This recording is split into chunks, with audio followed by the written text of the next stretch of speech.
Conduite par l'ancien président nigérian Abdul Salami Abubakar, la délégation de la CEDEAO n'a pas rencontré le chef de la junte, le général Abdourahmane Tiani, ni le président renversé Mohamed Bazoum. Ils se sont entretenus à l'aéroport avec des militaires putschistes.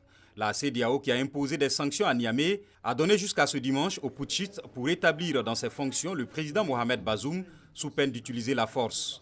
Les putschistes promettent une riposte à toute agression. La CEDEAO étant impersonnelle, toute agression ou tentative d'agression contre l'État du Niger verra une riposte immédiate et sans préavis des forces de défense et de sécurité nigériennes sur un de ses membres, à l'exception des pays amis suspendus. Une réunion des chefs d'état-major de la CEDEAO s'est achevée ce soir à Abuja. Ils disent avoir défini les éléments d'une éventuelle intervention, y compris les ressources nécessaires, mais aussi la manière et le moment où la force de la CEDEAO va être déployée. On veut la paix. Ce matin, des manifestants originaires de plusieurs pays ouest-africains se sont réunis à Niamey pour protester contre toute intervention militaire.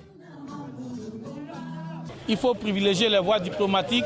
Il y a toujours des solutions diplomatiques pour résoudre ce genre de problème. Nous, on veut la paix, parce que dans ce pays-là, nous, on vit en symbiose. Tout le collectif de communautés de l'espace CEDEAO résident au Niger vit très bien avec les autorités nigériennes. Et nous, on soutient les nouvelles autorités. La patrie ou la mort, nous vaincrons. À Tawa, dans l'ouest du Niger, des centaines de personnes se sont rassemblées pour apporter leur soutien au président Mohamed Bazoum et exiger sa libération.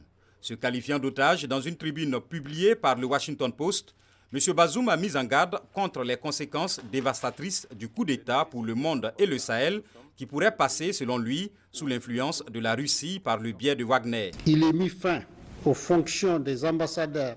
Les putschistes ont limogé les ambassadeurs du Niger aux États-Unis, en France, au Togo et au Nigeria. Ils ont dénoncé les accords de coopération militaire avec la France, qui a un contingent militaire de 1500 soldats déployés au Niger. Paris soutient que seules les autorités nigériennes légitimes ont le pouvoir de revenir sur ces accords. Les programmes de RFI et France 24 ont été interrompus au Niger.